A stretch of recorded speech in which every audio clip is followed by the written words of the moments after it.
That's so weird with the music. I can barely hear it. Hi.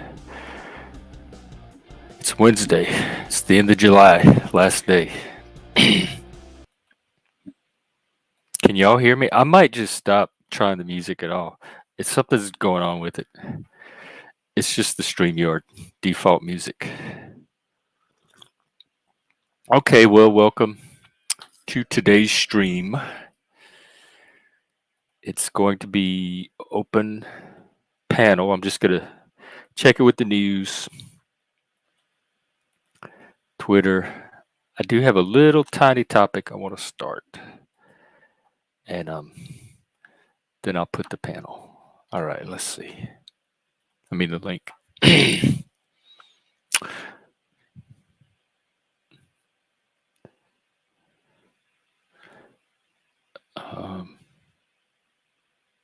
Oh wow, Iran's leader orders attack on Israel. That seems important. The election results presented by the opposition suggest Maduro lost decisively. So what happens now? There was a Hamas leader. Oh, that was killed in Iran, and that's why Iran ordered a direct attack. Wow. Okay, well, that's the news as I see it from my browser window. Do I have Twitter's tweets?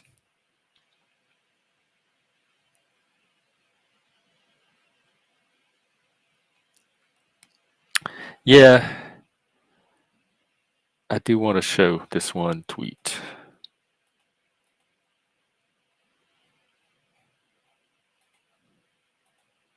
Here, let's look. Let's make it bigger. Okay, this is from Kamala Harris campaign. It's a statement on Trump's promise to end democracy. I think that was that when he said you won't have to vote again. He was telling the Christians to come out and vote for this election and help him get in. And the left is spinning that as a way to feed the narrative that he's gonna end democracy. Like what a campaign. Come out and vote for me, people, so that we won't ever have elections again.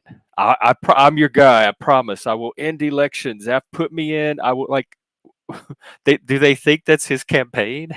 Make me dictator. Anyway, the campaign put out this statement when Vice President Harris says this election is about freedom. She means it. I think Donald Trump means it too. Our democracy is under assault by criminal Donald Trump. But how, she doesn't say how. After the last election Trump lost, he sent a mob to overturn the results. See, that's that narrative that hasn't been litigated yet. And it even came up on the stream last night, and nobody could concretely tell me. They named several events. I'm not sure that they were all connected or how they were connected. And then I asked them to tie Trump to the specific events, and they couldn't, other than through inference and speculation. In other words, narrative. In other words, what she's doing here. This campaign, he has promised violence if he loses. Where did he say that? Did he promise violence if he lost? I'm interested in that. If he did, show me that claim, because I do not condone political violence. The end of our elections if he wins, that's that voting comment, and the termination of the Constitution to empower him to be a dictator to enact his dangerous project. This is a narrative, people. Oh my God, how does this get into people's brains? Donald Trump wants to take America backward to a politics of hate, chaos, and fear. I've seen the left be the ones that divide people to oppressor oppressed and tell one half, the oppressed, that the oppressors are the ones that hate them and are trying to keep them down. This November, America will unite around President Kamala Harris to stop him. These people are not credible to me. I don't trust them.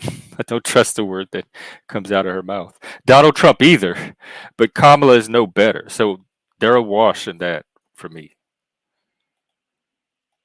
He did have the video today about when did she become black? Like when I knew her, she was Indian, and then all of a sudden, at some point, she just turned black. When did that happen? And he's right because her initial they went back and they fact checked and they pulled up all the media from the different time periods, and she initially did present herself as Asian or Indian, and then at some point it did start changing to Kamala Harris, black lady. Hey, plasma, hand banana. He is a criminal. That is true. He is a felon. 34 counts, I believe, for falsifying those documents. Guilty as hell. Criminal.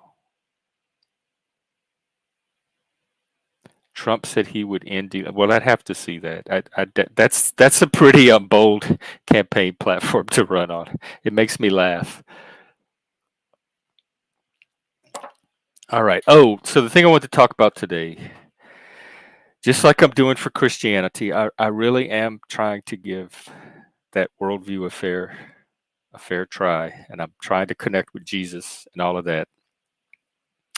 I feel like it's a video game. You have to figure out how to beat the level, and once you successfully talk to him in the right way or put the right amount of play hours into it, then you get Jesus. You get the Jesus transformation. He has the magic on your life. Um, I'm chipping away at it. I'll see how much he responds. But the other thing I want to try to do at the same time is give. I hate to say this, and even my mouth is like choking up trying to get the words out. But the wokeness, the woke people, a fair shake. Um, so I'll start with the one point, even though I totally disagree on everything about this one point, the context, the origin, the solution, everything.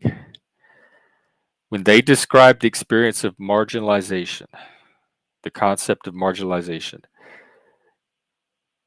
it it does sound familiar. It does reflect experiences I have had. Like I said, I contextualize and interpret those experiences completely differently. It does not lead me to thinking that I'm a victim or that people are intentionally oppressing me or anything like that. But the experience itself, marginalization, I wanted to take a little, that's like a good starting point where we might be able to be talking about the same thing before logic completely breaks down. Marginalization is the process of excluding or relegating a group of people to the fringes of society. I'm interested in how this exclusion and relegation happens, but as one of the, I spent my whole life, other than when I was about 10 or 11 years old, we moved to this other town, and I was an outsider in that town. And ever since that day, I've been on the margins probably my whole life since then. In that initial town, that was my hometown, I was pretty well established. Um, I was in leadership positions. I was like a central part of the group. And other than that time in my life, ever since leaving that town, I've been on the margins of whatever groups I've been involved in ever since, more or less. It involves denying them full participation in social, economic, economic, political, and cultural life. I'm interested in the political. Is that like the voter suppression and how they brought up the other day about in North Carolina, they found that there was racial motivation behind the way they did their voting. There's the setup for people to vote or something. Political, like people are intentionally manipulating the political system to keep certain groups from being able to access it, which I oppose. That is illegal. That's some fucked up shit, and nobody should be doing that on either side. Cultural life, I'm wondering who controls cultural life. Isn't that an emergent phenomenon? So would somebody intentionally be able to manipulate cultural life to keep someone out, or would certain groups just naturally fall to the margins in certain time periods than others, like gay people used to and white men are doing now, white straight men. Um, Social, I think you could have some laws around that, like if it's a public venue or something, you probably have to let the public participate. There's probably private clubs. I don't know the laws behind the social or how much you could manipulate the social domain to marginalize people. But I also think we have free association. So I think outside of the public regions and the state regions, people have the right to carve out private areas of association that they control. Your own home, a private club, um, a community, etc. I have no problem with people freely associating with whomever they want to and excluding whomever they want to in private settings. I think everybody, every identity, group, set of values has the right to its own space to be around people that share that quality and help each other develop and etc. I think there's great value in that. And then I also think you need areas where like the third spaces, the third places that minimize that, and everybody comes together on kind of an equal footing. So I think there's places for both in society, but I wouldn't call it marginalization if it's this voluntary association type.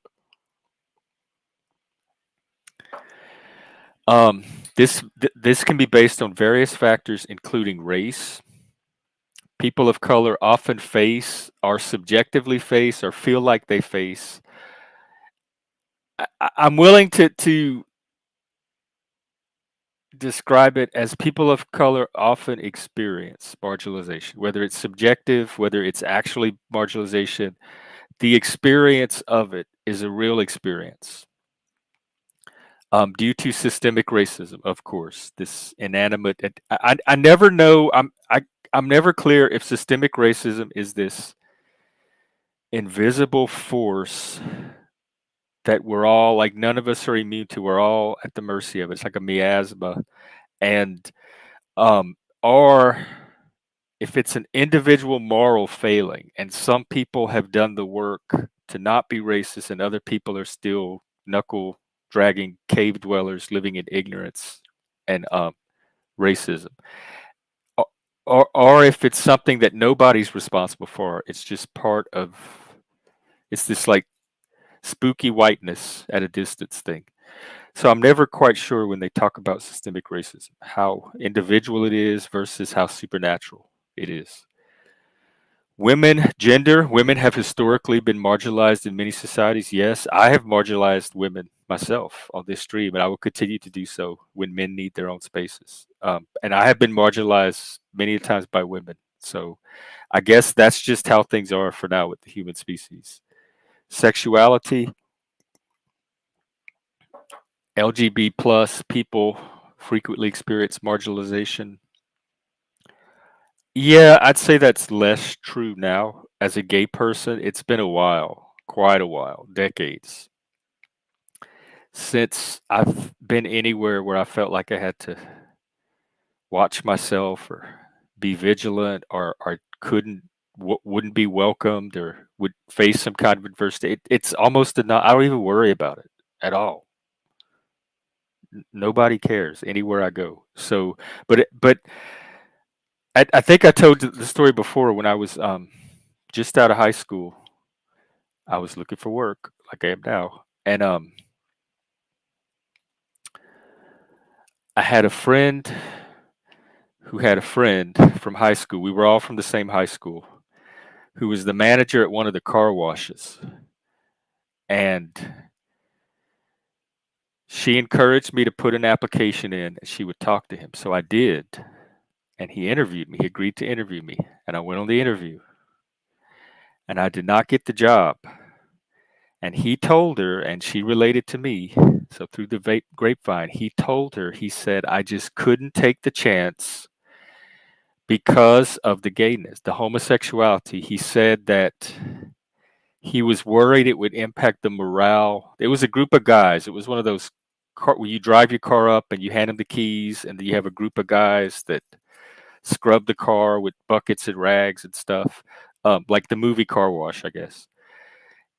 That he was worried that just the homosexuality itself would impact the morale and the team cohesion of the guys that wash the cars together, and that I wouldn't fit in.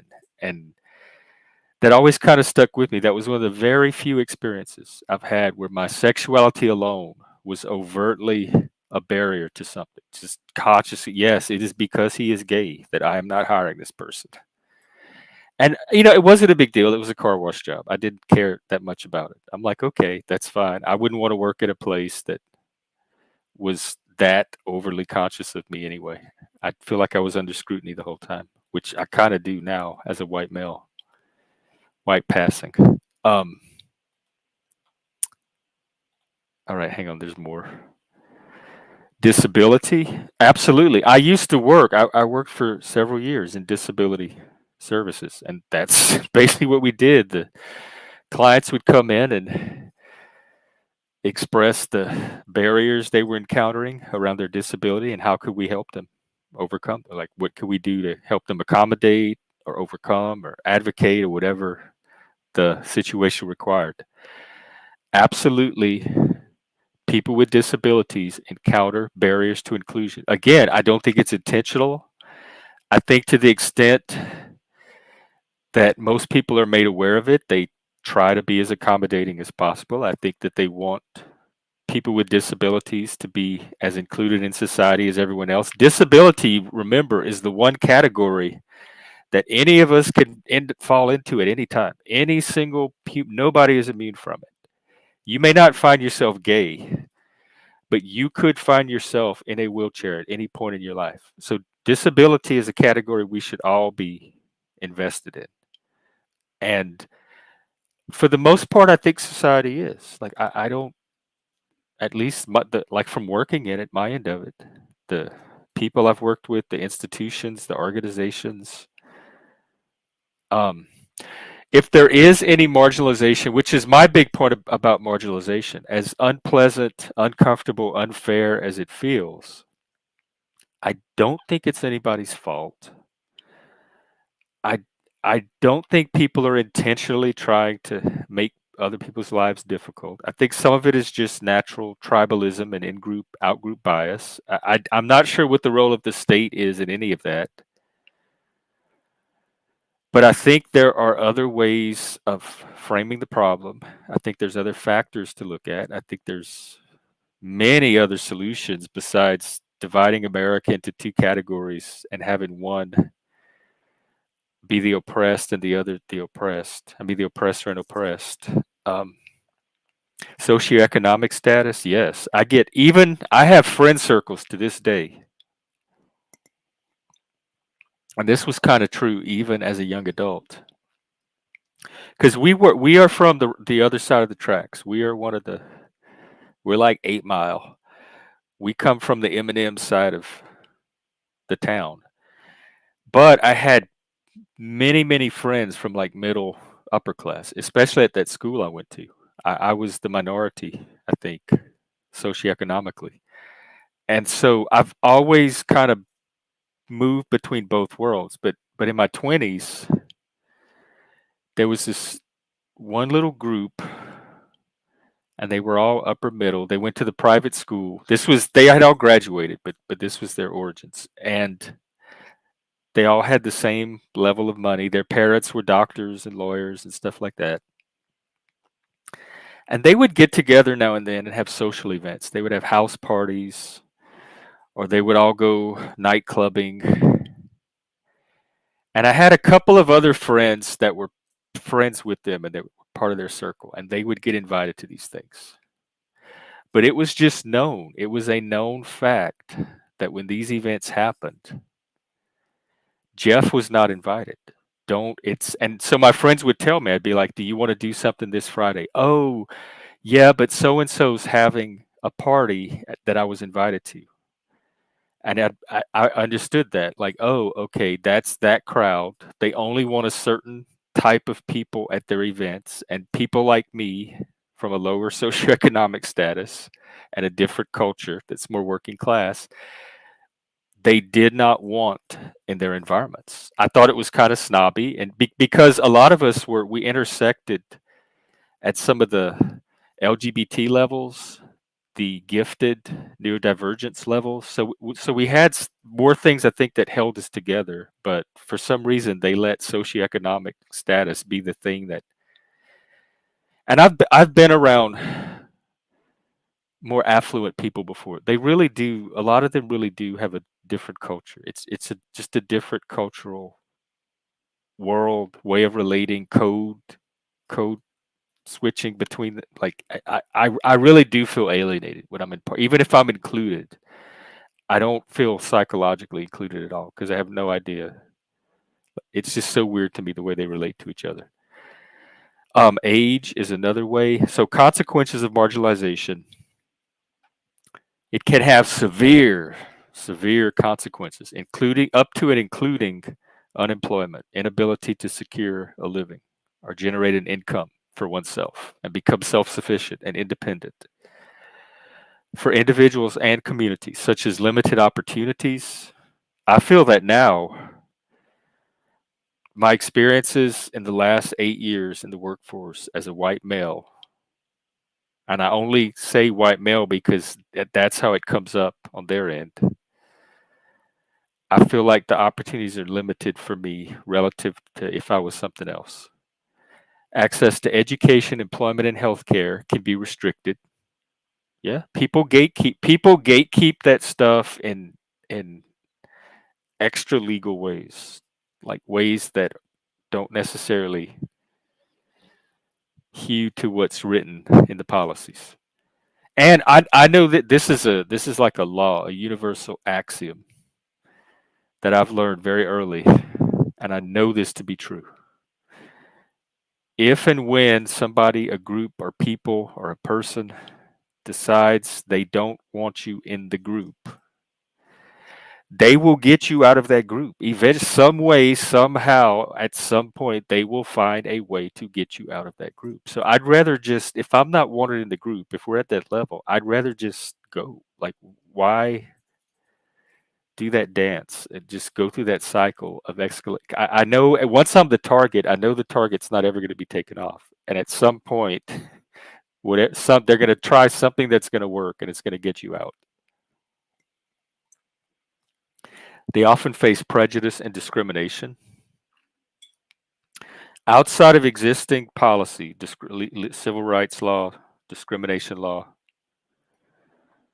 and without going into people's unconscious, what what what can the state do about any of that?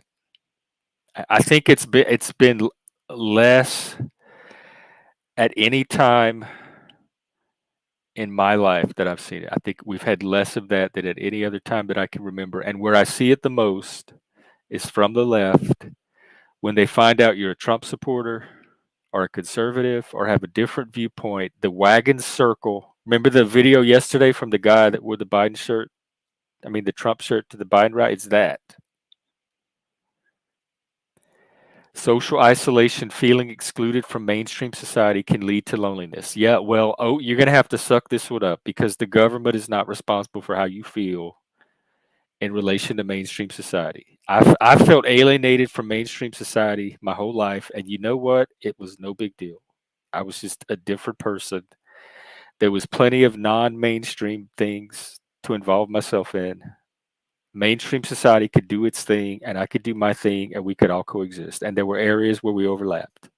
So I wasn't as much of a freak as it might have seemed. And um, I never wanted to subvert mainstream. I never felt oppressed by mainstream norms just because I didn't fit into them. I never felt like they were designed to oppress me or hold me back, and I was never trying to subvert them or dismantle them or do away with them because they worked for pretty much everybody around me that I cared about. I was not about to destroy their world for some imaginary or subjective oppression that I didn't even feel from them in the first place. So a lot of that's taught or reinforced or adopted, or you talk yourself. It's a story you tell yourself that gets into your brain. But it's definitely not the only stance to the subjective feeling of social isolation. Besides, if you're socially isolated, it's probably for a reason. Y'all are probably not a match to begin with. You can only force yourself into certain groups so far, especially if you're from the margins to begin with, like autistic people are, um, certain cultures maybe. Mental health issues, the stress of marginalization can contribute to mental health problems. Yes, it can, if you, unless you have good mental health care, good self-care. So that can all be addressed and mitigated at the individual level with the right education, the right support. So again, I see less of that as a state issue.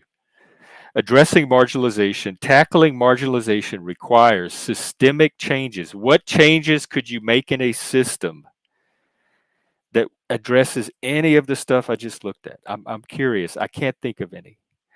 And individual efforts. Some key strategies include promoting equality. I think equality has been promoted to death. We get it. We pretty much have it. We had the Great American Melting Pot video in Schoolhouse Rock as early as 1976, I believe it came out.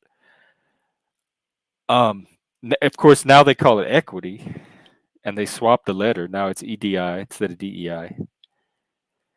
Inclusive policies. We have include every workplace I've been at have had inclusive policies, and there's been all types of people working in them. Where are these homogenous workplaces that don't have that are not including people? Education. I think if you're going to educate, it should be based on fact and reality and evidence, and it should be correspondent to truth, whether social truth, psychological truth, physical truth. Unconscious bias, systemic bias, and I've done streams on this, does not meet that standard for me. And again, is it this impersonal supernatural force, or is it this individual moral failing? Is it a character issue? Wokeness is not clear. Empowerment, supporting marginalized community to build their capacity. I could actually get behind this. In fact, this is my preferred solution or alternative, self-empowerment. If individuals or communities are facing these issues, figure out how you could empower them. Figure out what the actual barriers and obstacles are for that person, and figure out how you could empower them to overcome that. So they won't have to be dependent on all these programs and networks of bureaucracies and social justice warriors coming to their aid because they're such victims. Um,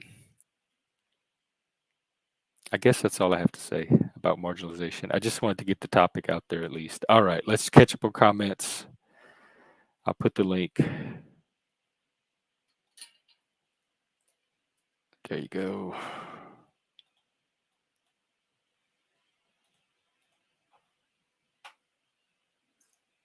Uh-huh.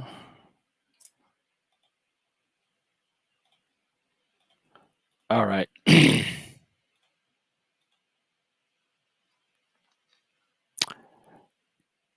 Do you think security in your place meant security in your position?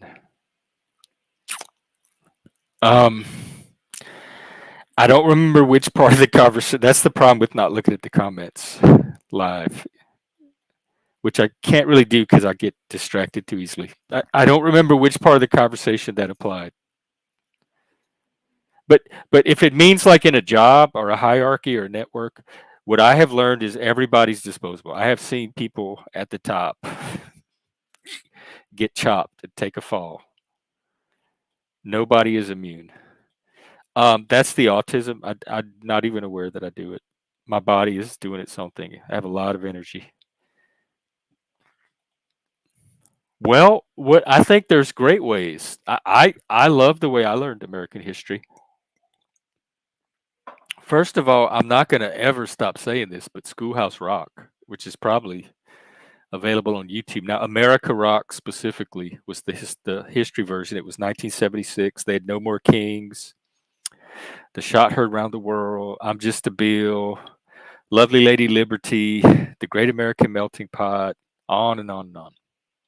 Um, in fact, in seventh grade for social studies, we had to know the preamble to the Constitution, and you had to write it out. And I remember the day of that test, everybody was at their desks, quietly taking this test. So you could hear the people singing the Schoolhouse Rock song.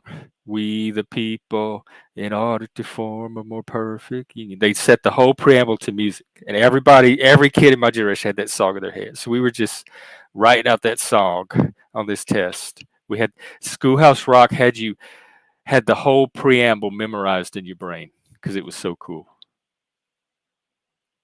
Or am I live on Twitter? Twitter stopped letting me stream live. They want me to pay. So no, I'm not live on Twitter anymore. Which talk to Elon. The world is missing out. Hey, Spit Cup. I stopped by your stream earlier too. Dom, welcome. Um, no, ironically enough, I don't know what brought it up. I think there were some people from the left last night on. It was kind of for a while it was like me against two or three of them. And we got to a point in the conversation very, very briefly because I was making the point that they have this very distorted view of Republicans, and do they actually talk to Republicans and get to know them? Just like back in my generation, that's how you overcame homophobia. You would like meet as many gay people as you could and get to know them and see that they weren't these big scary monsters. So I was saying that I don't think the left does that enough with Republicans to dispel some of these myths and stereotypes that they have in their head. And they ask me why I don't do that for the progressives on the left, why I don't give them that same courtesy. And I think I have. We've had some progressives on this channel many a times, and we've had hours long conversation, very civil, pleasant, enjoyable conversations. Um, but they made a good point. So in fairness, I said I'm going to attempt to. Is it with Stillman, Starman, wokeness, and try to see it from their perspective and give it a fair hearing. And I do think that some people are treated differently than others based on characteristics that they have no control over in certain situations and contexts by some people. And I don't think it's intentional. There's not a malevolent or sinister motive behind it. They're not secretly trying to keep a certain group from succeeding. And the people it's happening to are not necessarily victims because there's plenty of things they can do themselves. Conjunction junction, what's your function? Yep. Interjections show excitement and emotion. They're generally set apart from the sentence by an exclamation point or by a comma when the feeling's not as strong. And of course, who could forget Rufus Xavier Sarsaparilla? Let's see. We had in eighth grade, we had Louisiana history. You had to learn. I think seventh grade was American history. Eighth grade was Louisiana history. And I think sixth grade was like world history or Western history. And then high school, it started over again. You had a unit of America and a unit of Louisiana, etc.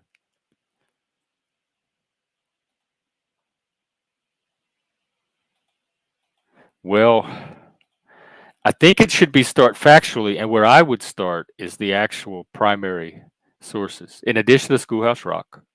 Um, the the Declaration, the Constitution, the founding documents, the Federalist Papers, Thomas Paine, Common Sense, some of the pamphlets. So I would start with that as the primary sources or primary data, and then I would build a credible narrative around that that's faithful to whatever historical facts we have. I would emphasize the diversity of stakeholders that helped to give us this country that were there from the beginning.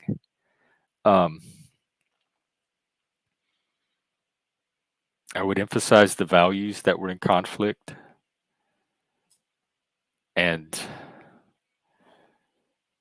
like the continuity between the values that led to the it was really pulling off the birth of America was quite miraculous. The persistence and faith and belief that it required in the face of all perceivable reality. We really really was a Hail Mary. Like we were rolling the dice here on a belief that something better was possible. And I,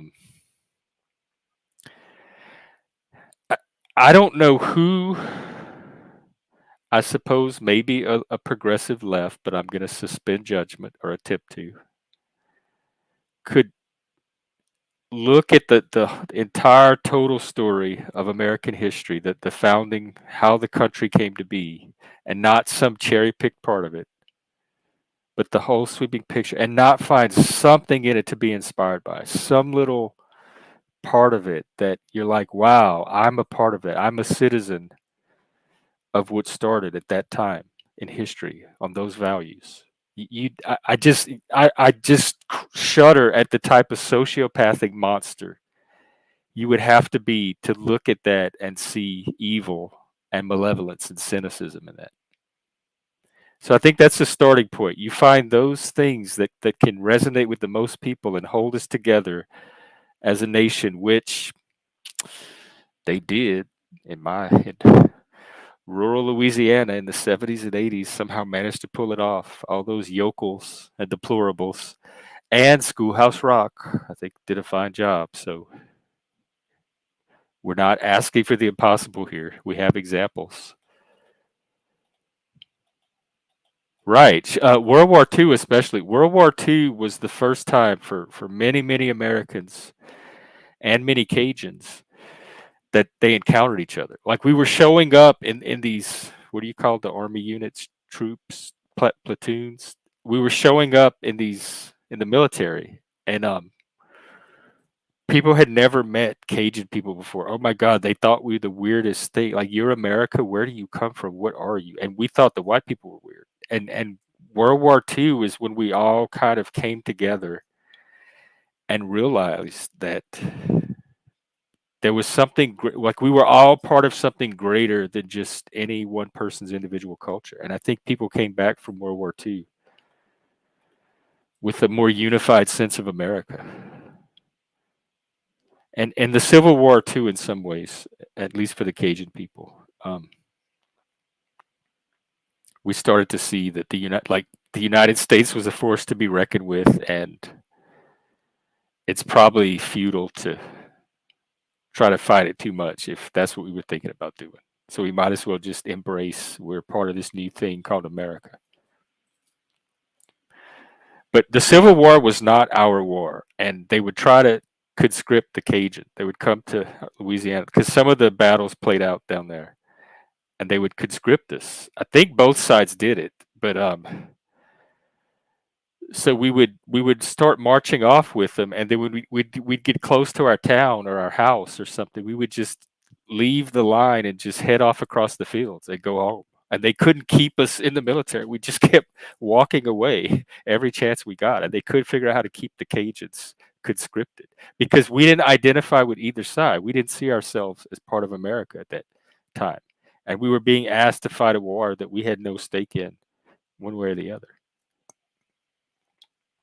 So we're like, fuck this. I'm going home. I'm not doing this.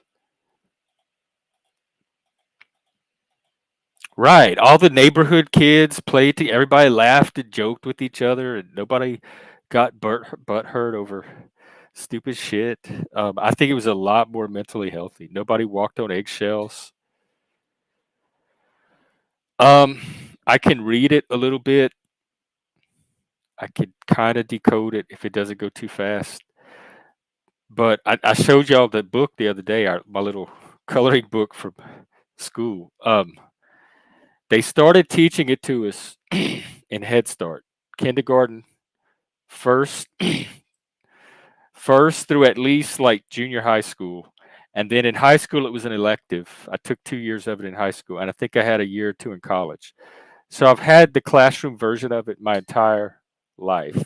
I can probably write it, read it a bit, answer some questions in it, but I didn't have a lot of one-on-one practice with it because my people spoke Cajun French, which is a different dialect, and it was always the old people, and it was the language that they spoke when they didn't want the kids to know what they were talking about. So none of them went out of their way to teach it to you, and the kids weren't interested in going out of their way to learn a new language.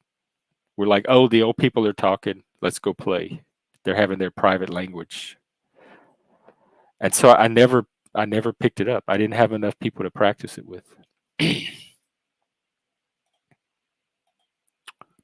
It's I know because of its Indo-European structure and some of the Greek and Latin roots too. It has it like some of the similarities with Italian, Spanish. So sometimes I can make my way that way too. If I went to Paris or France for probably a month or so and immersed myself in it, I could probably pick it up at least conversationally to make my way. Oh, they spoke Turkish. Did you grow up in America or Turkey? Like Turkish was the home language or the grown up language?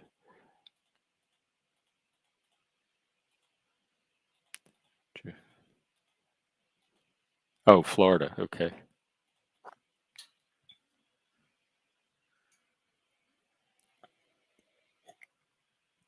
Well, that is the all the topic I have.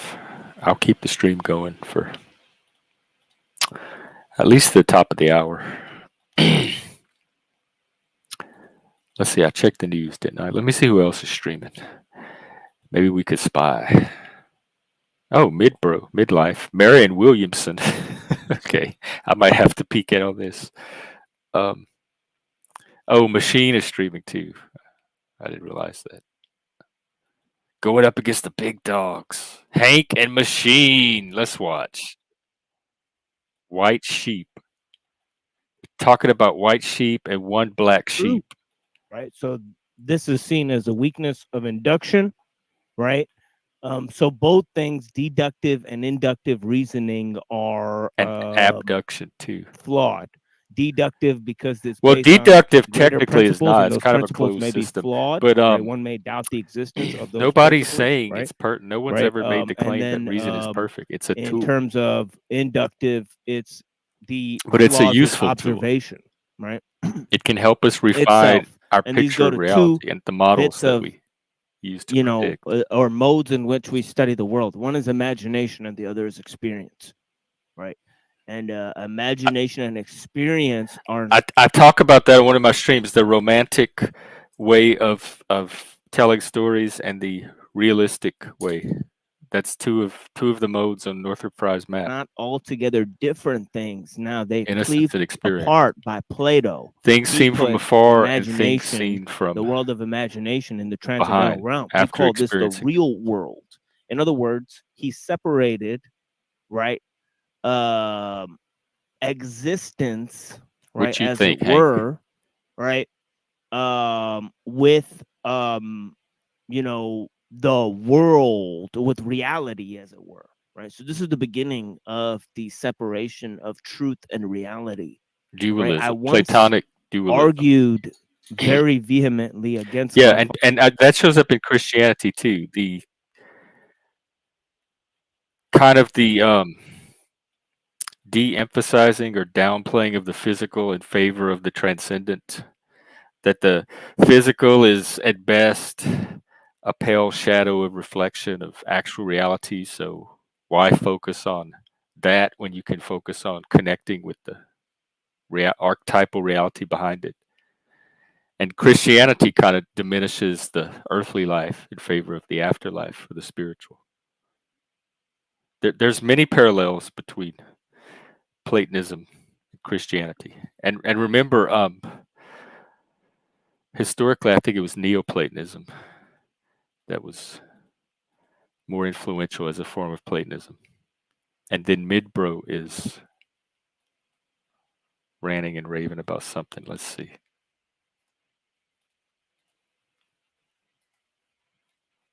What does she do in her movies?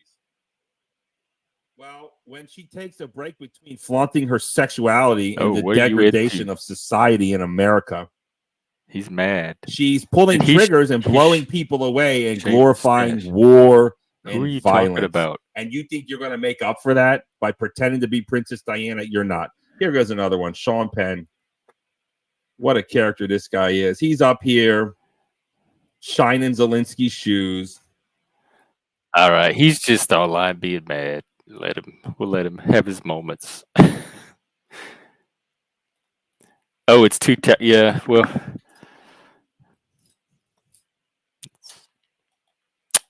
it's philosophy.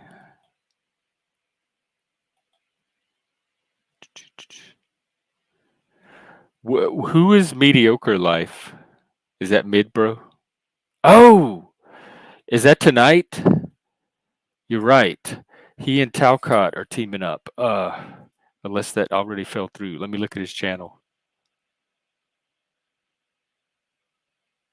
Yeah, that's what we're watching because they were supposed to do Marianne Williamson. Maybe he already. No. He's only about 10 minutes in, so Talcott may not have shown up yet. But yeah, this is it.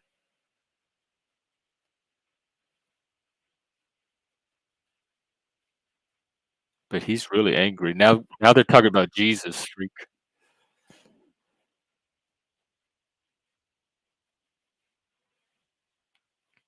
If Talcott shows up, we'll peek in. We'll take a look.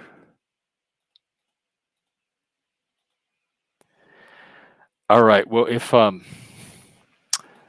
no one needs a panel today, I might go. Frank and Bex, if you're out there, I'm available.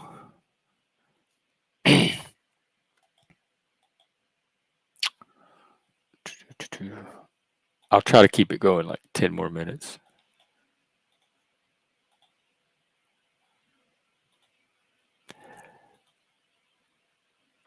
We'll see if Jack shows up.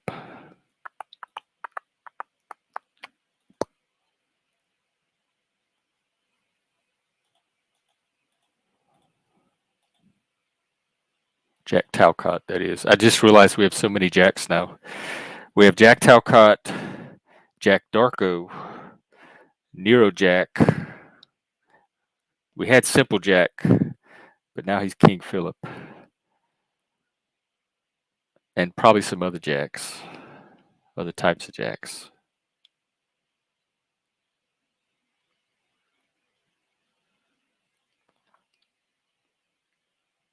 I feel very relaxed. I feel in the zone.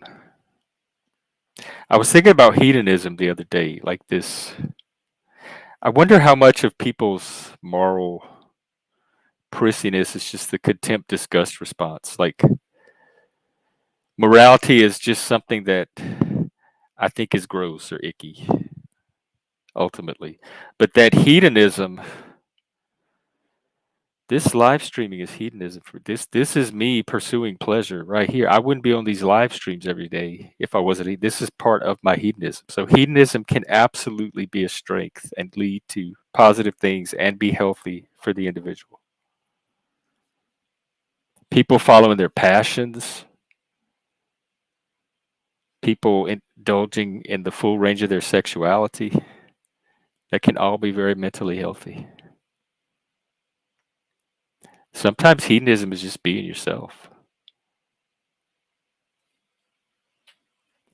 Oh, only King Philip on YouTube. Okay. You think he looks better shaved without the porn stash? He'll probably be happy to hear that. I guess. I don't know. Should I just send y'all over there? I have him on mute, and I could still tell that he's yelling just for watching his body and his mouth. he, He is spun up over something. Is it Marianne Williamson still? 1980 Olympics. He's yelling at he's ranty old man, ranty old grandpa. That is what his channel is. That's part of it. It's pleasure. It's and this sex can certainly be pleasurable. So I can see why the two get associated, but I think that's only one small part of it. I don't know. And again, I've lived in New Orleans, Vegas. The environments I come from are the hedonism is the norm. People come there specifically for the hedonism. What is mati? Let me see. Is enjoyed content. Mati. The Greek evil eye. There's an Oriental city. Mati. Filipino, is that it? I'm an American. I'm culturally ignorant. Oh, I'm mad at the internet. There's a lot of people, Mati, here on the internet, mad at it.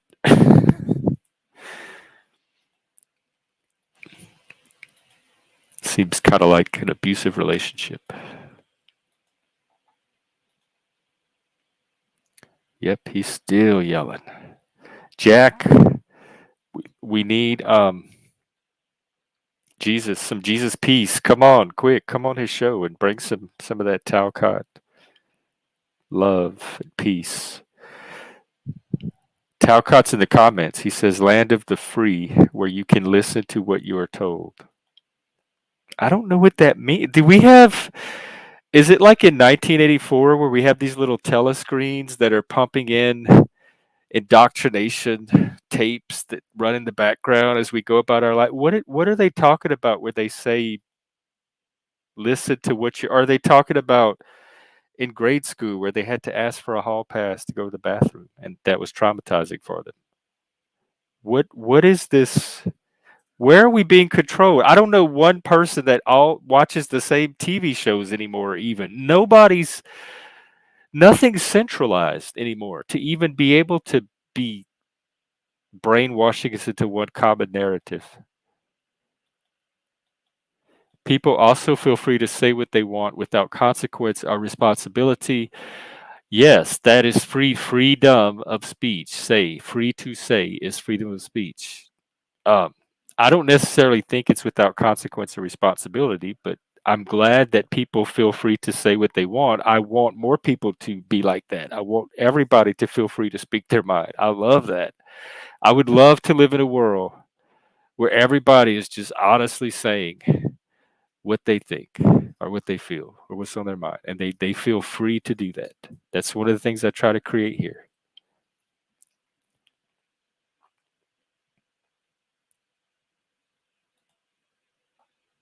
You don't know what you hand banana, especially with somebody the name of hand banana. You do not know what goes on in my bedroom. Yes. All right. Oh, I guess part of being a good troll is staying unblocked. I don't know.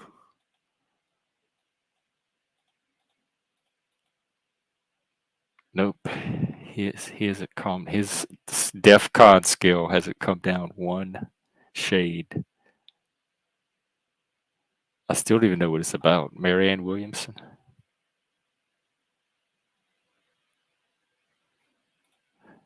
Man, Jackson at the comments already getting testy with people.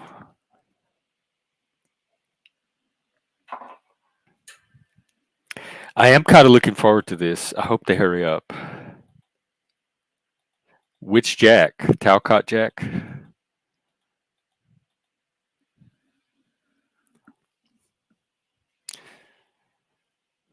I think that he's just waiting for his rant to spin out. And then once he's done, it could take a breath. He might be. And now I'll bring up my special guest, Mr. Jack Talcott. Oh, I think he. Nope. I thought it was a pause. He has good teeth, actually. He has really nice teeth. Now he's screaming about saving the environment. I hope I don't sound like this when I do my monologues.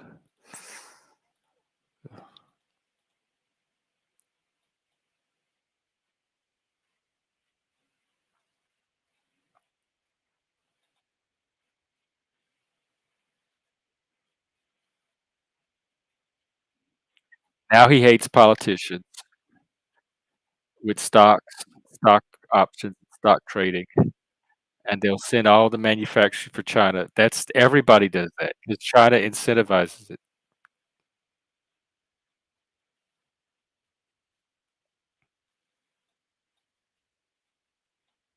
They are. Both things can be true. That China undercuts the world on manufacturing and that it's polluting the atmosphere.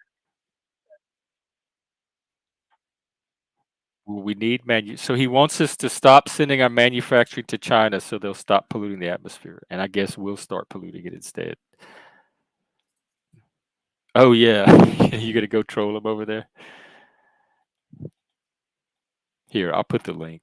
It's the least I could do. And I'll give him a like. Oh, I already did. Yikes.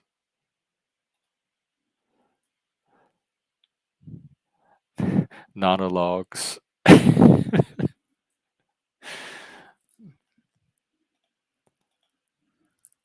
That can't be critiqued or be wrong.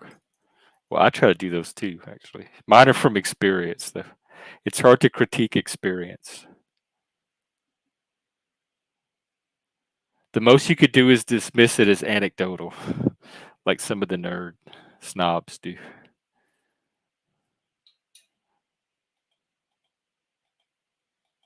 But it's part of my predictive model, and my predictive model has got me to where I am.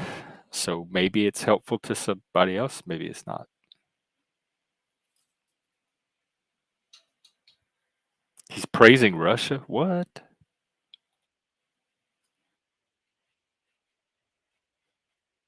I talking about passport bros. He's traveling all over the world today in like minutes. Nobody's trying to send you to Ukraine. Yeah, he said, I have no problems with Russia. Russia ain't my enemy.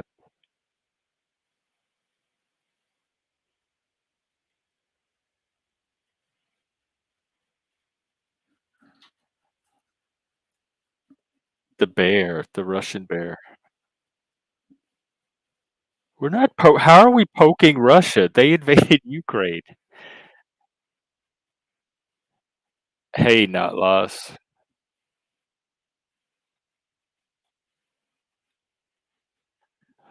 Man, if he's really setting up Jack Talcott to be the bringer of peace on this one, this is a golden opportunity if Jack can work it right, not fuck it up himself.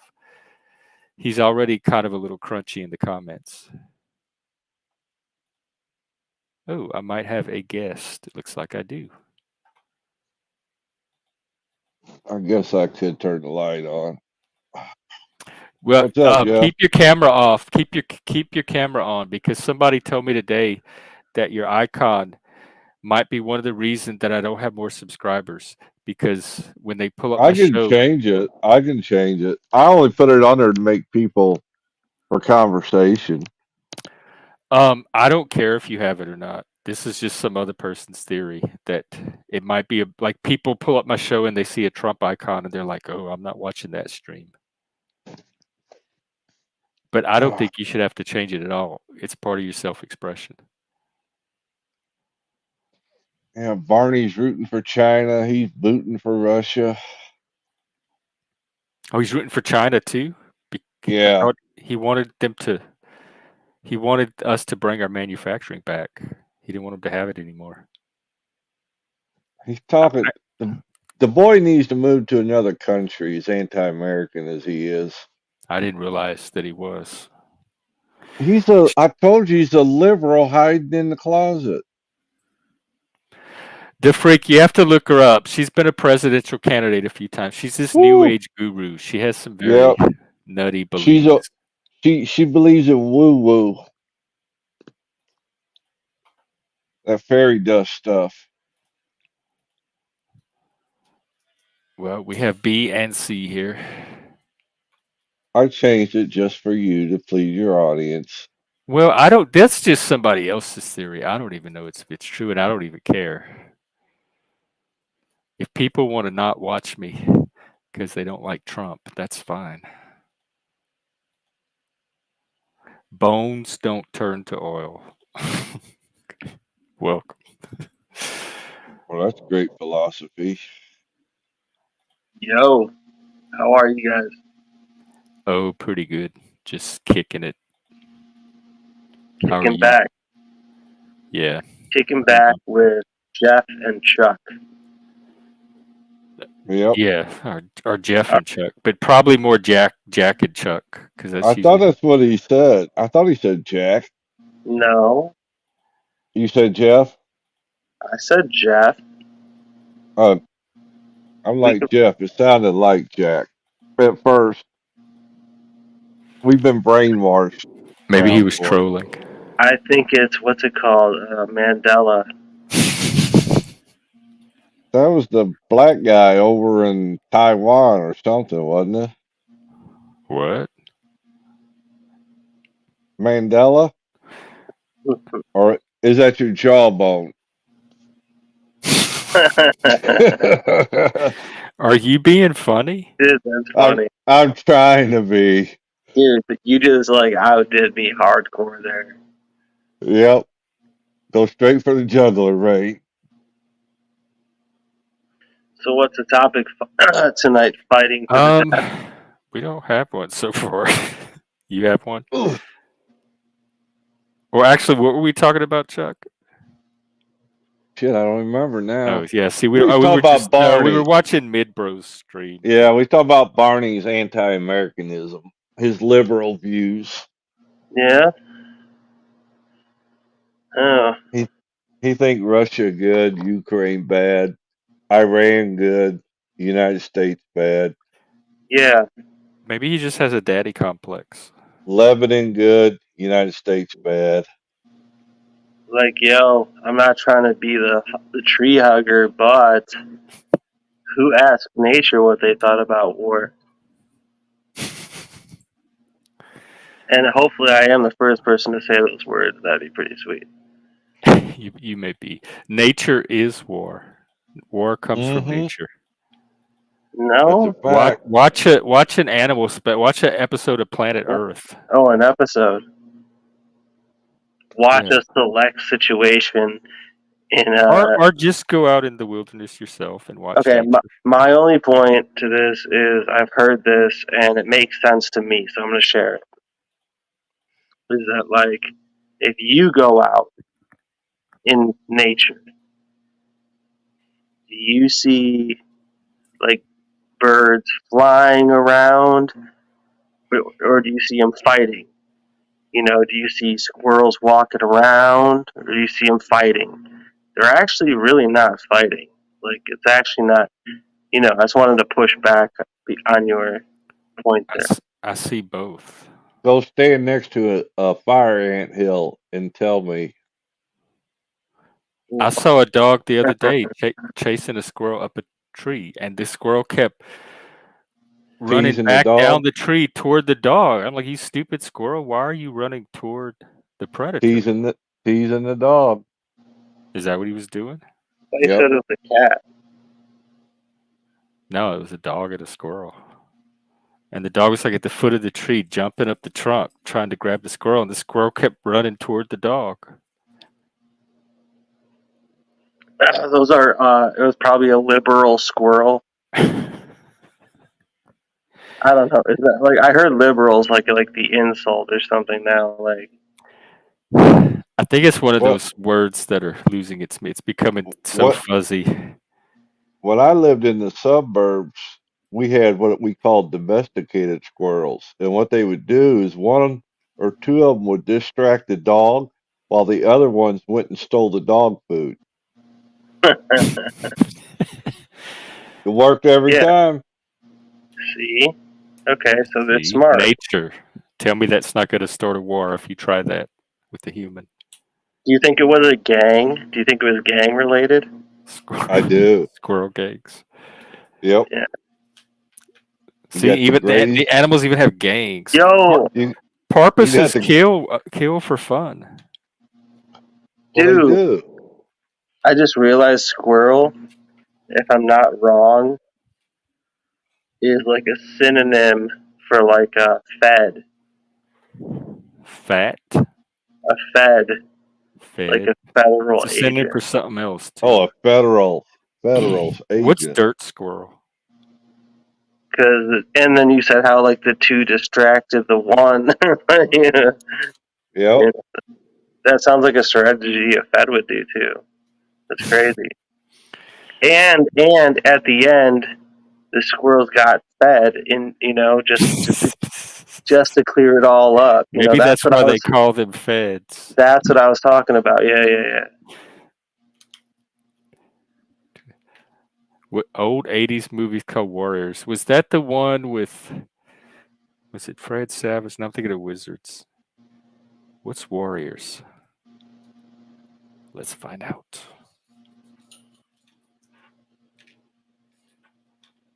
Have you guys ever heard of Samsara? Yeah, I saw the movie. Okay, I have to watch it. I heard it's the shit. We saw it at the IMAX.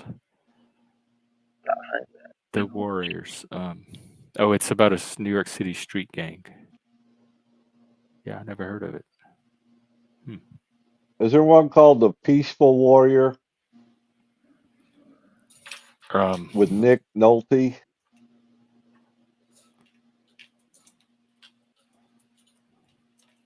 Was it? That doesn't sound very exciting for a movie. Yeah, It is if you want the buzzwords some really hurt. spiritual. If you're looking for some spiritual context to a movie, it's good. Portrayed by Nick Nolte. Yeah, Yep, it that's it. is.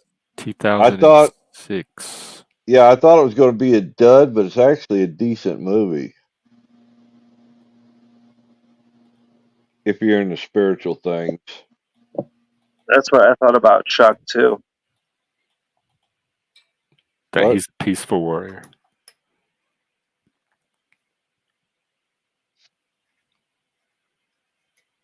You kill them with kindness. Why? Just kill him. Oh shit! Kill him with That's Now, let me rephrase. You put me and Jack in the same room. Well, you're liable to get a different result. Hey Chuck, what is this fight that you and I supposedly had? Huh? What is this fight that you and I supposedly had? It wasn't a fight. They never let me finish it. You talking about at Moose's? Yeah. One thing for They sure. never. I'm sure it's not over dramatized. That's the one thing I'm sure of. What the? They twisted it, and I kept trying to explain it, but I finally gave up. Well, no. I'm just going by your own word, like what you're part of it. No, I said we had a altercation or misunderstanding. I don't That one remember us time. fighting or arguing. Though that was news to me. Like I didn't know any of that. I didn't know that we had a Oh fight yeah, or argument. yeah. You got real upset with me, and it was because of the way I worded a particular situation. You didn't like the way I worded it, and it was partially my fault because I should have worded it better. And I recognize, and that's the point I was trying to make before they just wouldn't let me finish.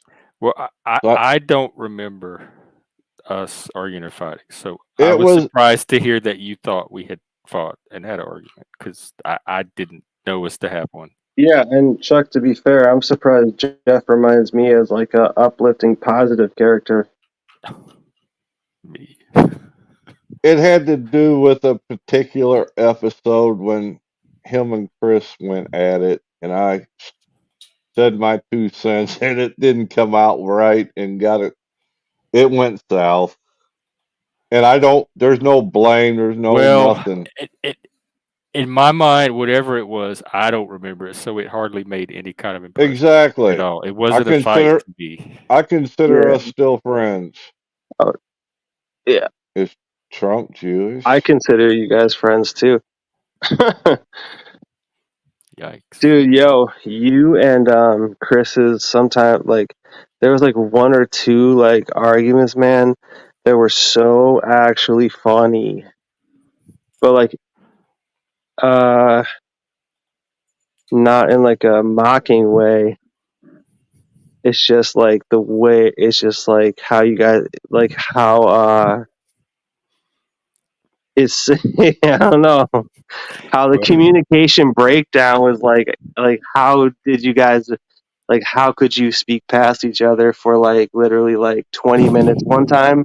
I was like, holy shit, this is and like you, and I saw Jeff getting frustrated as shit and he's like trying to be nice and shit, I and remember one Chris was time we like, Was no, argued no, I about don't mean God. it like that, I don't mean it like that. it He's the like, wood fairies?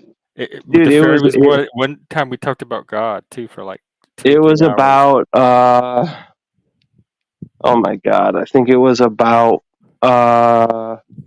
watching some sort of movie that had to deal with an experience that Jeff said he Oh, it felt, was Baby whatever. Reindeer. I remember And that. Baby reindeer.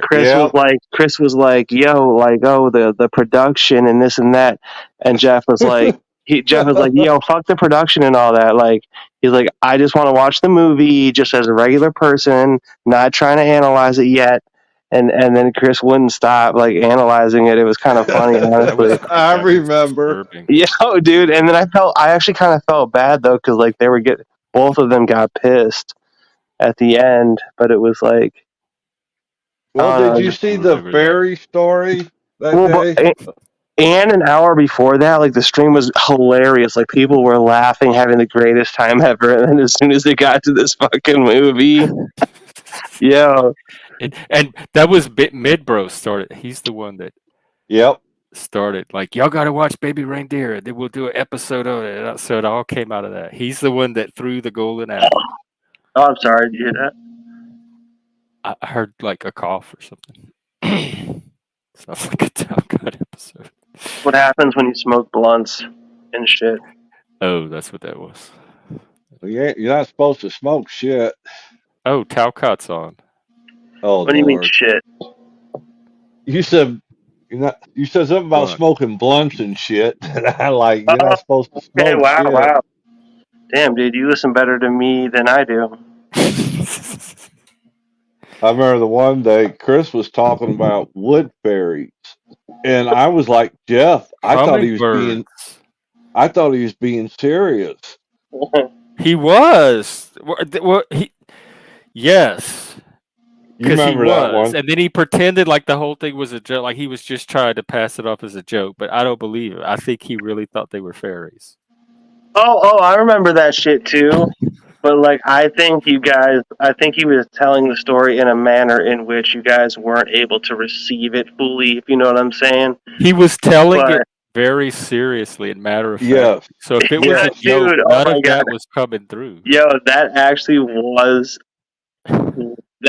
to me was probably funny. Yeah, it was definitely funnier than Baby reindeer. than the movie reindeer thing or whatever. Yeah. The freak, that's because I have bullshit filters. Yo, you should pull that up. That argument about what Chuck said. Oh, I that's all right. No I need to would, but I'm gonna rehash. let Dude, that thing was so Chris. funny though. Like it's just so. If you ever go watch back some of these things, dude, it's like nobody can get everything 100% of the time. You know, like nobody picks up on everything. And sometimes I go back and I watch some of these things, and I'm like, holy shit! Like that person said like a really hilarious joke, and I didn't get it, or you know what I mean? Yeah. Oh my God, that's yeah. There's a lot of Spurg watching, and that's what some of this is too. It's when Spurgs disagree or see things differently. And Hank, that happens to me and Hank all the time. We get caught in our own little loops, and we start talking past each other until we figure out what's I happening. think Dom wants a. Oh, he is up here. Oh yeah, hey Dom, what's up? Even a poop.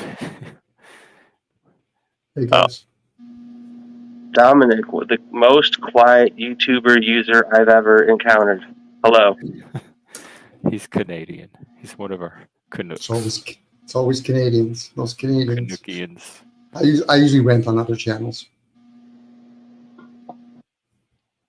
I've never heard you rant, but once I heard you for like 1 or 2 or 3, a few hours. You were talking some really good stuff one time. I heard. Do you have a Other rant than today? that, you just fill every chat, and you're somehow like a mod in like whatever pretty much almost all the chats I'm in or something. Thank you. But you do add these really awesome sayings. How do you, like, in the moment, like shit will be going on screen, and then Dominic like will put 1 to 2 quotes that somehow like line up perfectly with what the hell's actually going on screen. You So think I'm this like, is lining up? I just have trouble. Like, I'll be honest. I'm not gonna trust that you're just like that gifted, but like, how do you do that? Well, one should hear others, but you should always listen from within. And then you have to realize that the concept of know thyself, your ego's always going to get in the way. You know, that subconscious mind is actually the thing that runs this conscious mind. That's why it's called conscious ignorance. Most people talk out of ignorance when they're in the conscious state and they're caught up in their senses and they're caught up in outcomes like likes and dislikes, agreeance or disagreeance. Those are judgments. The word meant gives it away. Once you're in that stillness position or that you're just hearing other people, I'm not judging it. Most people don't realize how much they're already judging the position. And again, that's just something people do on a regular basis. I do it too. I just try to resist doing it in a public platform. Privately, I would have a field day with most. I go out of my way to do it in a public platform because that way other people can see it, and then it might help them. Sure. Well done, Jeff. Jeff is one of the most tolerant people I've encountered in terms of letting people say what they think. Jeff, and also TML. Yeah, TML's pretty chill. Like, reasonably, in my brain, logically, sometimes I think there's just like a point where you need to cut somebody off. Where like it's just like, yo, like they've. Oh, you mean when they're talking, like in a conversation? I've seen some vile things come out. I'm too curious. I have to know the rest of the story. That's usually why I don't cut them off. I get too lost in what they're saying. The truth is for everybody. It's rated E for everybody. I'm trying to outdo Dominic here. Well, Twinkly, do you understand? He's like, see, that's the ego. No, I'm kidding. Do you understand the cycles? Ego. Yeah. Do you understand the 3 cycles? The main first, like 0-7, that's the physical development years. The next 7 is the child years. That's where the energy emotion should be developed. The next 7 is the mental development years. The brain itself for most don't develop till 25. So most people, when they're triggered, whether positive or negative, are caught up in those child years. This is where people talk about Christ consciousness. You have to both be intellectually and emotionally mature. Most people just figure because their physical bodies has developed doesn't mean the rest of the other parts haven't developed. Hence, three-dimensional beings. You know, when people are psychopaths, sociopaths, or narcissists, you're just seeing extreme cases of people not emotionally developed. But what about the people that are with them? How underdeveloped are they? Yeah. Yeah, yeah. I'm one of them. Absolutely. We all are you saying also though it's like taught to be underdeveloped, like through like memeing or miming or whatever? Like, cause yeah, I don't think it's taught. I think you need the opportunities to develop it, and without those opportunities, it doesn't how get developed. how many people do you meet though that like seem to honestly come straightforward with what they're saying? It's hard to Like, tell. you know, maybe maybe I'm messing this up, but I just always felt everybody around me always thought they like knew like a lot, and I just always was like, I don't think that you know those things. Like Dunning-Kruger, the Dunning-Kruger effect. Like I could see like I was if I don't know, I was gonna kind of go into the education system. Oh, yeah, we'll Schooling go system. go there. You talking about like at school? Yeah, Like you were Well, smarter than your teachers? no, I'm not saying anything. Oh, there's the schooling system, and then there's the what people call the educate. Schooling is what you put in, educate is what you bring out. So for most people, they're not really going to understand what they have as a gift till later on. So most, like again, most schooling systems just okay. So we'll know numbers. People know how to play with numbers, but they're not taught the energy of numbers. You know, we play in around that. We don't see a lot of energies. We don't see wind. We don't see the full what you call air. So that's what we call spiritual. That's the unknown. So for I some of used to us, try to look at air yeah, skinny air, when I was a skinny kid. water, skinny water. Yeah, you can look at air all the time, I dude. would stare and I would try, and then I would see these little tiny faint little Yeah, for dots floating. I'd be like, "Oh, that's the air. I'm seeing the air." you're seeing the energy or some It was shit. probably But just floaters in my eye. no, Could be no, dude. floaters. No, especially look like around trees, like the what do you call it, like the outer whatever, like 3 feet, 2 feet of a tree. Just stare at that, you could definitely see something coming off See it. the air. You might have that ability, and hence the But word educate. But for most people, they're going to see the effect. They'll see leaves moving. Hmm. That's not air.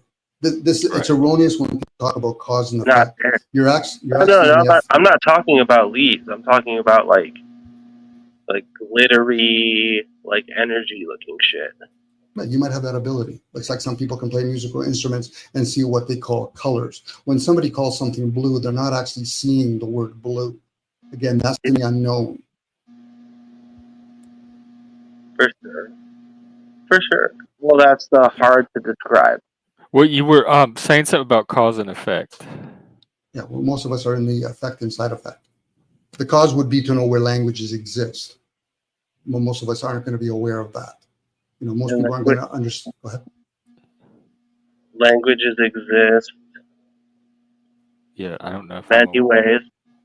We speak it and then we describe things. It's like emotions. We'll express anger, but do we really see it? You see it manifested in the physical, but you're actually not seeing what's called energy. You'll see it motion.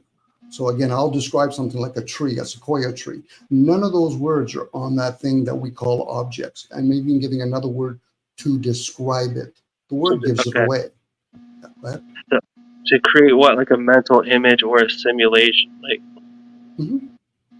yeah, like not you're not in front of it. Looking at it. Is that what you're saying? Well, you're always in thoughts. Things are thoughts. The spoken part of it or the written part is afterthoughts. So when a person says to question things, you should be questioning thoughts. This is where the concept of stillness and silence, which most people can only do it when they're in a sleep state.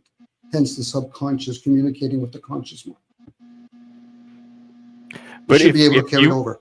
Go ahead. If you and I were walking in the woods and you pointed out a tree and you said, "Look at that sequoia tree," I would know what you're talking about. I'd be like, "Oh yeah, that's pretty cool. Yeah, Let's you'd be go take a associating it. pictures." Like me, Yeah. Jeff, I'd be associating, we would put labels to it, but never stop and realize, okay, so am I experiencing more what my sense is picking up, or every word I speak, the sounds and frequency I is see. actually an experience? Go ahead. Are you saying something about like over decompartmentalization of surroundings and stuff, like giving too many labels, or because of language and energy, where energy is readable, so sometimes more than even language. Spoken language depends on how you speak and the tonality. English is a meaningful language. Sanskrit is a healing language, and Greek is a comprehension language. Hebrew, for example, you got to read it from right to left. So that's a different hemisphere procedure. We're all being indoctrinated, all of us, and it's By pretty wide. language. Yes, But being nobody nobody designs or creates language. It's an emergent phenomena. So it's not centralized enough for any one person to be able to control it for a specific purpose. I'm not saying Well, it's controlled, Jeff. I'm just I saying will it's say, indoctrinated. I see a parallel, or maybe like a correlation, with like with music, like making music. Those are tones. You know, check out the people on the whatever the TV and stuff. They're always, and let's check that. Like there's this whole little like I don't know, serpent. Aristotle called that melos. There's a musical element or analog to language, and there's a visual, imagistic one that's Like who would have listened to Hitler if he sounded like me? I probably would listen to it more if he sounded like you than whatever he Thank you sounded so like. much, dude. Thank you. That's such a compliment. Oh, well, it's I don't know if it's well. Okay, you're welcome. I'll leave it there. But again, languages expand. So all senses are different languages, Braille, American Sign Language. And even when you're doing American Sign Language, now you're playing with all the different energy when you do different symbols. So again, that's expansion. It's just that we never learn all these different languages. Hence Oh no, the I don't think I hindrance. could. Well, we say that because we don't realize that it's kind of like AI. We could take all that information in, but we've also been indoctrinated with a bunch of stuff that, so like when you get chemicals, you can mix certain chemicals and they deny other things. So for us, most times or not, we get chased by chasing fiat currency. That's a dumbed down process. I'll just say it's lower energy. But most people I don't think know that's normal. anything about fiat currency and that topic, much less how it relates to energy. So I'm not going to be very helpful here at all. Okay, yeah. I mean, I know, like, just to bridge that gap, he's saying currency isn't like a physical, descriptive, certain sort of thing. Currency is literally current. It is an energy, Emotion. right? Yep. It's emotion. It's constantly changing. The whole ideal of us thinking we can control anything is delusional at best. In the illusion. Hey, Jeff. Yeah. Currency, right? Think about what you currently see. No, I'm just kidding. Well, I currently see this stream that I'm trying to turn into currency. Damn, dude, we bored Chuck that bad. Like, I really like when Chuck chimes in. Sometimes it's just connection too. Jack, is there a way to double stream it somehow or join up, sync up? Yeah. Let me peek and see what y'all's topic is. Oh, they're doing something too? TML is streaming. Oh shit. That's right. I mean, I could maybe wrap this one up and go over there. Let me see what I'm getting myself into. I don't know what they're doing. It's Hank, Pill Eater. Yeah. They're NPC the game. I don't know who that is, and they're watching some guy with a ponytail. Some video. Well, Richard Rorty, Neo-Pragmatism. I know a little bit about Rorty. Neurojack basically, I believe, is an affiliate of the federal government. The Machine Lies. So yeah, I think they're collaborate. I think they're kind of a team, and Pill Leader might be a part of it. I don't. If he actually like invited you, I'm just saying it's a real invitation. Oh yeah, I know, and Never don't fuck around, except for when it comes to his questions. They're watching videos though. I like it better when it's a conversation. Jeff, BD, I'm off. Thanks, guys. Do what? Oh, yo, Dom. Thanks, bro. It was nice to hear you for a little bit. Other than No your problem. thousands of great comments that you put in people's fucking chats. Yeah, There's I certainly appreciate the Like visit. it's like he's got them loaded or something, bro. Like, some of them are, but I usually like going on a lot of channels. A lot of these communities don't actually go on. So, but enjoy it, guys. It sounds like you have a very active brain, and you're always thinking about this stuff, so it stays Yeah, fresh. I'm very upper brain. Yes, I am very much so. I've just all right, learned how to control my emotions, or at least can't even say control my emotions. Be like very stoic. I try not to get caught up, especially on a public platform. Privately, I'll have a field That's day. probably a Canadian thing.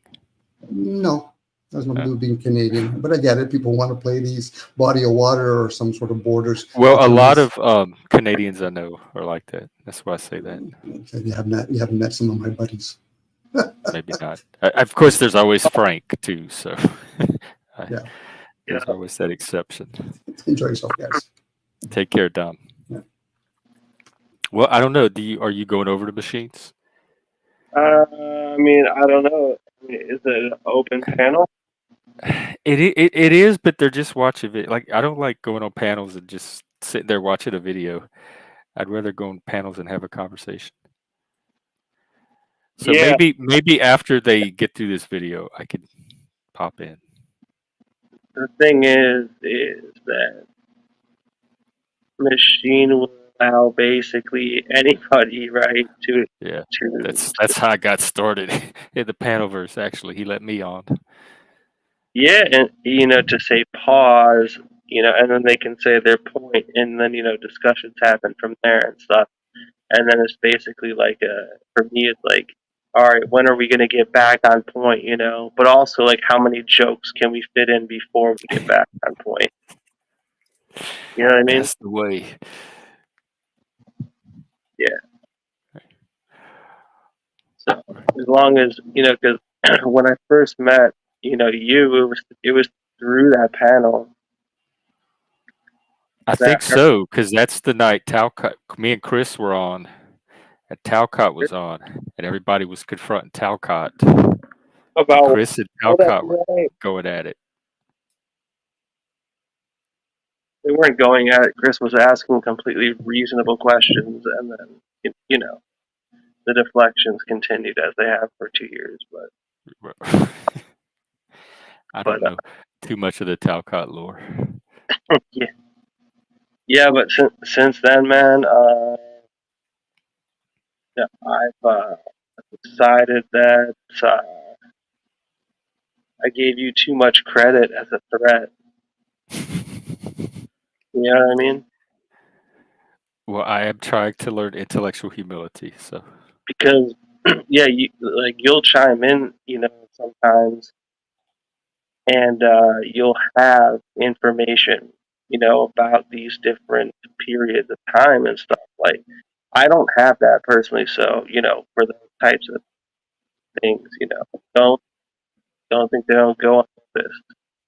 But And much of it nowadays is just available. Wikipedia, what do you just Stanford Encyclopedia of Philosophy. just like look up what people are saying, and then it'll like give you, and then you can like pull from. Well, I have a background in it, so I kind of know my way around Yeah, the because that's what I'm topic. saying. I It's like can. it sounds like you had schooling. I do. I studied at the academic That's level. what I'm saying. Okay, But yeah. before that, I was just a teenage kid reading it, like reading Jung and Nietzsche and stuff like that, just for pleasure, and wherever I could find them at the bookstores, etc. So there's an element of personal interest in it before the formal. I've had it since junior high school too. They started us out on the Republic, on Plato, and 1984, Brave New World, books like that. Okay. I don't know. I find it interesting that everyone comes like say it does come to argument, right? Where it's like, okay, fair. Arguments are fair, right? So like when you start sourcing other people, and like I don't know, like there's just like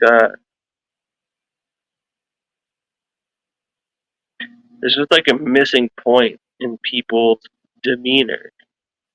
that lets me know that they are just not in good faith. Does that make sense? It's like a nonverbal thing that you just pick it up on. It's actually pretty verbal. Oh, Like it's like the way they select their words. oh, interesting. Like their diction. Like it's the way that they phrase things. Like it's just like a comedian. Like you know, these things are phrased in specific ways in order to get reaction. Oh, that's kind of the performative element of I'm less heavy on that. I'm less good at that. That's not a strong talent of mine. I'm better at just speaking whatever comes out of my mouth. But I kind of know what you're talking about. Some people do that to different degrees, and it makes them less sincere or less credible. It makes it it makes it noticeable. Like whether that's done, like in jest, to start, but like Yeah. after like 10 minutes, sometimes hearing like if Well, you ever walked into like a possible Karen at like a Walmart or something, and like instantly, pretty much in your gut, but you're like, nah, I'll ignore that, and then like that person will talk to you, and it'll be like 2 minutes, and it'll feel like 45 minutes. Like I don't know, I just pick up on that shit on people. yeah. No, I know. Yes, I do that too. I know exactly, and I try to tell other people. Nobody listens to me, and it plays out exactly like I knew it would from that first moment. I put it down to like pattern recognition or something. But the reason I bring in sources and stuff other than to like back up my claims and provide evidence is that there's very few ideas that are original, and when I'm putting forth an idea or using it in an argument, there's a historical tradition behind that idea, and I want to be transparent, and usually that tradition can, if I draw on that, it can speak for me better than I can even articulate the idea. And so I want to be transparent about what part of the argument is mine, what part is like a lot of times it's not an original argument. So I don't want to claim credit for something that's has a historical For sure. background to it. So I bring it in for that reason, to kind of expand and be transparent about the tradition that I'm working from. Yeah. I understand. Especially from your explanation. I could tell even before you even explained why you did it that you use it in that manner. So that's even better that you explained it that way as well. Oh wow. Well then I communicate way better than I thought I did. Or maybe it's just the Spurg thing.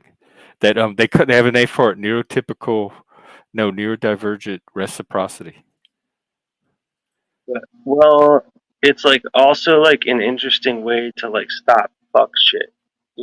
Like when people come through just like blabbing and stuff like that, not like it's not even funny, like it's not even thought provoking, like it literally just sounds like you're like looking at msnbc.com and reading shit and just pretending that you think that. You know what I'm saying? Like, don't you catch that a few times from some of these people? Like, it just seems not that they have an agenda, it's just that they're lame and act like they have an agenda. I guess so. I'm so good at it.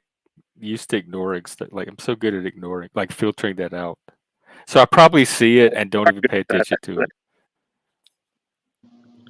Yeah. Who else been giving you props? Anybody else lately? Props. I mean, people say things, but it kind of goes in one ear and out the other. I'm like, good. I'm glad Like you're what? having a good experience here. It's helpful. I believe you when you tell me that, but other than that, I don't make too much of it.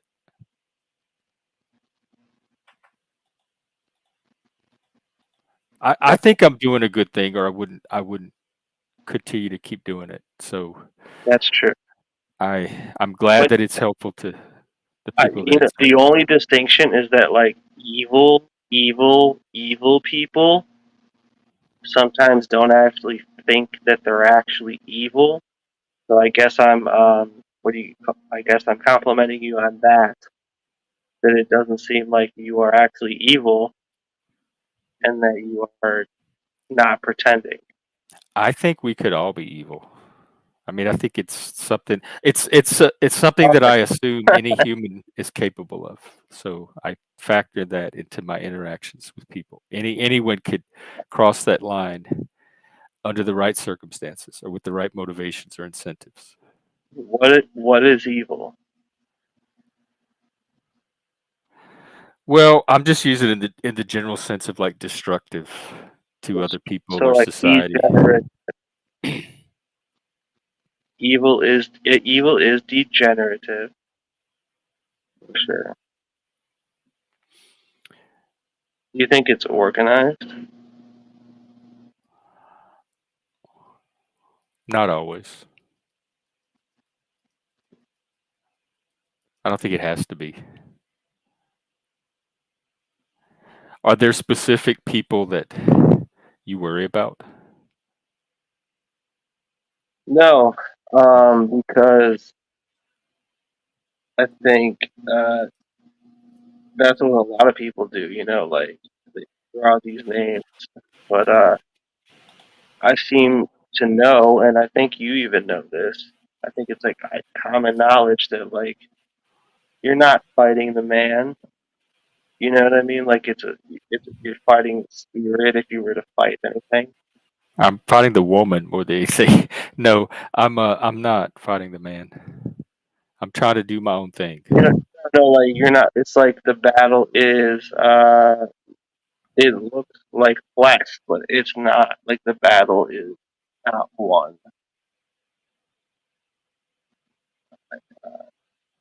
I don't even know what my battle is, or if I'm in a battle. Yeah, I think I'm just like high as fuck, bro. I've been hitting this Oh, vape. hey Bex, if I'm in any kind of battle at all right now, it is on the side of the groups that I feel are being unfairly treated in today's society. And right now, that's men, It's that's everybody. Christians, that's white people, like those groups. Uh, It pe- People like that helped me when I was in that situation, coming up, gay and all that. I got a lot, and so now that they're in that situation, as I feel like it's my turn to turn around and help them. So it's kind of like paying back what I received. And so that's the only battle I'm really involved in right now, is making sure that people I care about are not fucked with too much. Or that people that I'm loyal to or people that have helped me are taken care of. And I don't see it as like a battle. It's not I don't have this big like end of the world spiritual good and evil final no, okay, confrontation yeah. battle going on at all. I also don't have the system is rotten and corrupt and needs to be completely torn down and dismantled going on either. I guess I don't think in extremes like that. No, yeah. Those are all valid ways of thinking about that. Bex, I was thinking of going on TMLs, but is Frank around? Would it be better to do another show? Who is Frank? Frank, just Frank. Yeah, he doesn't like me. Oh, She probably. that's true. He doesn't. I don't know why. I It's tell him. because it's either to like it's either to trigger me to say that what I just said out loud, or or he doesn't like my demeanor and is trying to teach me through extremely sarcastic comments that I that I need to chill out in some ways, which I can admit he has a point. I don't think he does. You're pretty chill. It. It's even simpler It's than not that. about It's you not though. even any of that. It's not about you though. It's about him. Yeah, I'm I'm going to just saying, tell you. I'm going to tell you a secret about Frank. He hates everybody. There's nobody that I haven't seen him like anybody yet. I So don't believe that. I don't believe that. I don't believe that he doesn't like anybody. I he highly doesn't. doubt He that. doesn't even like me. He barely likes me. I doubt it with 100% though. So the fact, yes, Frank does say that about you, and it's all true. But he says it about every single other person too. So you're not being singled out there. Yeah, yeah. You know what the crazy thing is though, is that like I don't even barely see what he says, but it's all hate basically towards me. But I like almost never see it. Like you have probably seen more shit talking than even I have, so it's funny hearing it from you. Oh, yeah, he's a troll. I just know that he's a troll. So He's a he's good, gonna try to. he's a good one too. Like He really honestly, is. He really is. We keep the best trolls here. but I don't know. He's a little faceless, you know. Like it's just a little, like oof. Now I'm gonna tell you this about Frank, and you'll need to hold him to this. But he said in December, He said, or by December, he's going to come on the panel. Now he didn't say he would come up, but he will come on, and he's going to tell his tragic Santa story. He gave his word. that So we'll sounds see. He'll like probably stage some big grand fight by December. I don't know if 11th or that's 12th. genius because that is the most boring title I would ever make anything He about did any come up story. with the title. It was his it was his idea, his topic. So maybe this is a setup. I'm very naive. I don't catch all this Dude, stuff. honestly, maybe he's not a troll. Maybe he's just like, maybe just insane. In a good, I say that with love. You know what I mean? Yeah, I kind of do, or I kind of believe that. All right. Well, I'll let you. Wrap up or whatever. But I'm about. Or can You we going go? on machines? You think? Well, can we go? Are we allowed? I might stop by. Yeah, I might wrap this up All and right. stop by. Stop by. You know, let the Okay, slave. well, it certainly was enjoyable. Seriously, thank you. All right. You two guys. Take care. Everybody. Later. Peace. Peace out. Peace. Bex, what do you think? Survivor? Is Frank around? Let me see. I mean, I'm certainly ready for one if y'all are. It's been a whole, 3-4 hours? All right, well, let me know. I'll wrap this up and I'll catch you on the Discord. We can figure it out.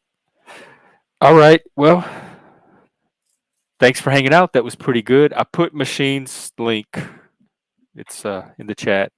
So I may head over there. Right now it's he and Hank and I don't know, some random dude that I don't know.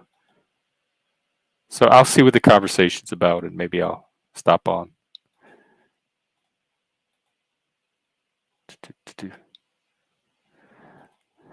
All right. Take care, everyone. I'll be back tonight, or probably more likely tomorrow. So have a good one. I'll see everybody then. Thanks for hanging out. Let's see this music thing. Are y'all hearing music?